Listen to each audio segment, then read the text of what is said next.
este video vamos a trabajar conceptos básicos de geometría analítica relativas a la temática de vectores. Vamos a resolver algunos ejemplos y les voy a sugerir algunas actividades interactivas para que ustedes realicen con un software de geometría dinámica. Vamos a comenzar distinguiendo entre las magnitudes escalares y vectoriales. Las magnitudes escalares son aquellas que quedan definidas y representadas únicamente con un número seguido de una unidad, como son, por ejemplo, la longitud, la masa, el tiempo, el trabajo, la energía. Las magnitudes vectoriales necesitan de tres componentes, como su módulo, su dirección y su sentido, y ejemplos de ellas son, por ejemplo, las velocidades, la aceleración, la fuerza, la cantidad de movimiento. Los vectores son utilizados y muy útiles en diferentes áreas de conocimiento, como la ingeniería y también la arquitectura. Vamos a estudiar matemáticamente a los vectores. Como segmentos, se define un vector fijo como un segmento orientado que posee un módulo, que es la medida de este segmento orientado, la longitud de este segmento, la dirección, que es la que determina la recta que contiene ese vector, y el sentido está determinado por el recorrido de ese segmento orientado que está indicado por la flecha.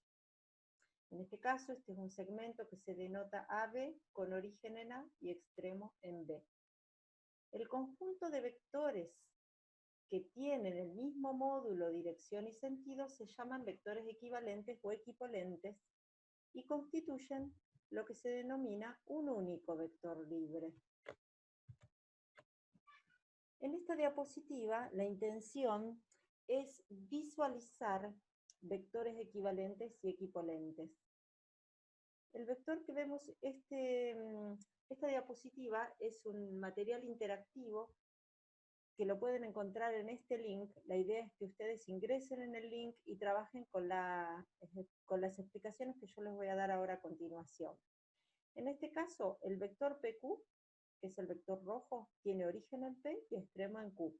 Observemos las coordenadas y observemos cómo se determina un triángulo rectángulo cuyos catetos se pueden obtener, digamos, a raíz de que tenemos las coordenadas de cada uno de los puntos origen y extremo. Este cateto mide 6,05 y el otro cateto 6,92.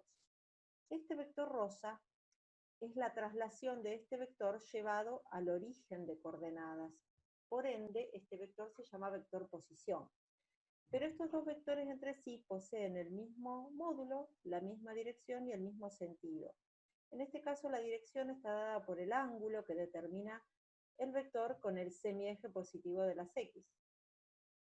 Por lo cual, como estoy trabajando en un sencillo triángulo rectángulo, por relaciones trigonométricas puedo calcular el ángulo teniendo los catetos a través de la función tangente y su módulo a través del teorema de Pitágoras.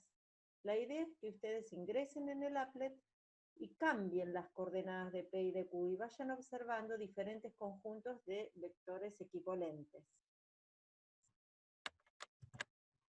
A continuación, digamos, de acuerdo a lo experimentado anteriormente, vemos que tiene sentido definir el concepto de componente de un vector como la medida de los catetos de esos triángulos.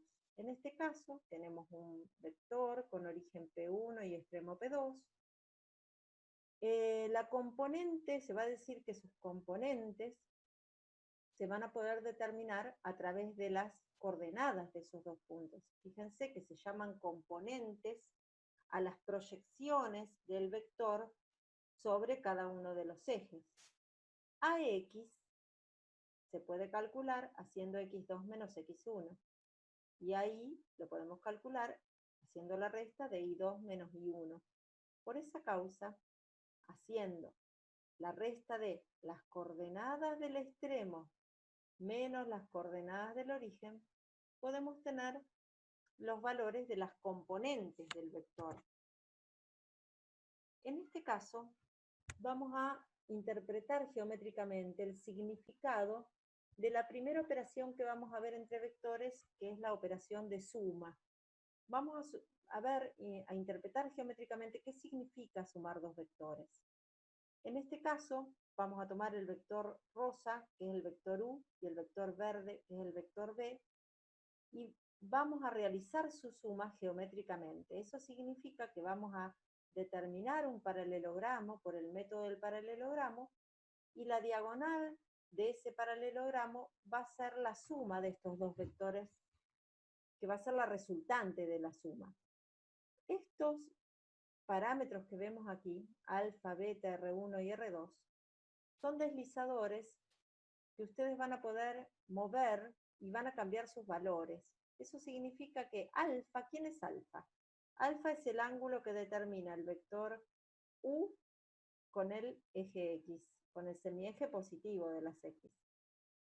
¿Quién es beta? Es el vector que determina el vector B con el semieje positivo de las X. Y R1 y R2 son sus módulos respectivos. Cambiando los ángulos y los módulos, vamos a ver que cambian y varían los vectores U y B. En este caso estático de esta foto, yo tengo un vector U que tiene componentes menos 2,83 y 2,83, y un vector B que tiene componentes 8,19 y 5,74.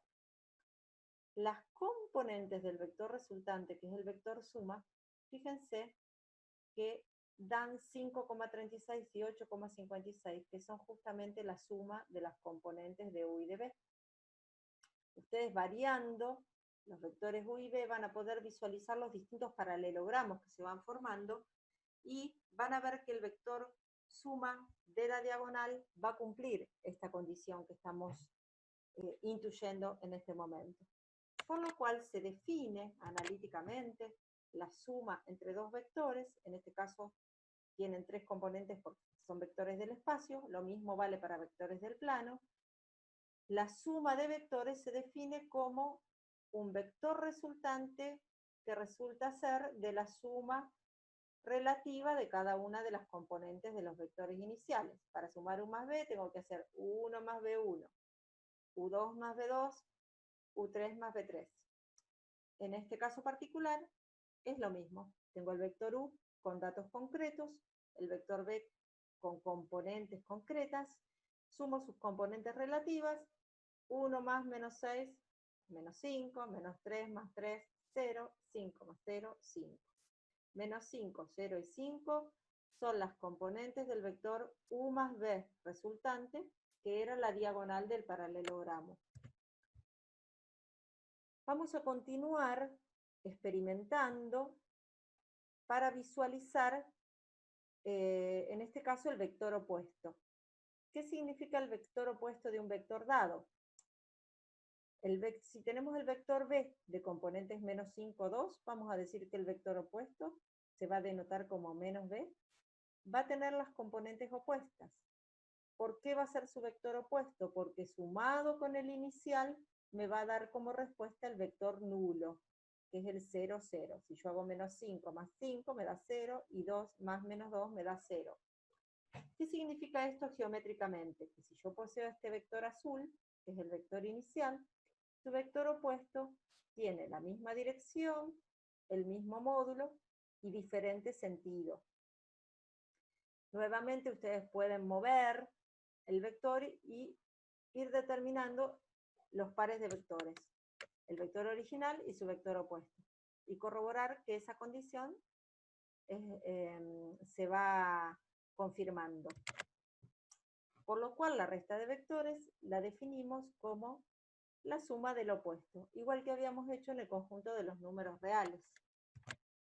La interpretación gráfica de la resta de vectores, justamente, restar dos vectores significa sumar el opuesto. Entonces, para hacer esta resta geométricamente voy a hacer U más el opuesto de B. El vector U en este caso es 4, 1, es este que está aquí. El vector B es este que está aquí, el azul. El opuesto de B es el violeta, por lo cual tengo que sumar U más el opuesto de B, determinando un nuevo paralelogramo, cuya diagonal es el resultado de la suma de U más el opuesto de B. O sea que este vector rosa es el resultado de la resta de U menos B, y si observamos las componentes y las restamos en orden relativo, o sea, 4 menos 1,61 me da 2,39 y 1 menos 3,11 me da menos 2,11. La intención es que ustedes vuelvan a experimentar cambiando vectores e intenten visualizar las restas. Bueno, también pueden visualizar las sumas y otras operaciones, en este caso nos enfocamos en la resta. Por esa causa concluimos, fíjense en esta figura que tenemos acá, que cuando tenemos dos vectores, origen con origen, la diagonal principal del paralelogramo, la que surge del mismo origen, va a ser el vector suma. Y la otra diagonal constituye el vector resta, A menos B. Esta es la interpretación geométrica a la que concluimos a lo largo de la experimentación y definimos formalmente las operaciones de la siguiente forma. Como habíamos dicho antes, la suma es la suma relativa componente a componente. U1 más B1, U2 más B2, U3 más B3 constituyen un vector resultante que se denomina vector suma, U más B. El vector opuesto de B se denota como menos B y significa que le tengo que cambiar el signo a cada uno de las componentes iniciales. La resta entre vectores va a ser justamente la suma del opuesto, que finalmente queda la resta de cada una de las componentes. U1 menos B1, U2 menos B2, U3 menos B3. Muy sencillo hacer las operaciones en forma analítica. ¿Qué significa multiplicar a un vector por un número, por un escalar? Bueno, aquí elegí un escalar sencillo, que es el k igual a 2, y vamos a multiplicar este vector por 2. ¿Qué significa multiplicar este vector por 2? Estirar su módulo al doble, conservar su dirección y conservar su sentido. Fíjense que si las componentes iniciales fueron 4, 1, el vector 2 por U va a ser un nuevo vector de componentes 8, 2. ¿Qué sucede si el escalar por el que vamos a multiplicar, el escalar es el número por el que vamos a multiplicar este vector, es menos 2? Si multiplicamos por menos 2, este vector, justamente, ¿qué le sucede? Se estira al doble, pero su sentido cambia. O sea, el módulo es el doble, el sentido es el contrario y la dirección es la misma. Por lo cual, ustedes tendrían que volver a experimentar para ver que cuando la constante es mayor a 1, el vector se estira, si la constante es menor que 1, el vector se comprime, y cuáles son las condiciones que van surgiendo. Nosotros vamos a formalizar directamente las conclusiones que están dadas en lo siguiente: el producto de un número real por un vector, si el número real lo denotamos con alfa y el vector con a, suponiendo que alfa es distinto de 0 y que a es distinto del vector nulo, el nuevo vector que constituye el producto de alfa por a va a tener el módulo que va a ser igual al valor absoluto de alfa por el módulo de a. La dirección va a ser la misma dirección del vector original, y el sentido, si el número, el alfa, es positivo, va a tener igual sentido, y si el alfa es negativo, va a tener sentido opuesto, como experimentamos en el caso de k igual a 2 y k igual a menos 2, en este caso alfa es k. En el caso que alguno de los dos sea 0, o que el vector a sea el vector nulo, el alfa por a va a ser justamente el vector nulo. No se olviden que el resultado de un escalar por un vector da como respuesta un vector.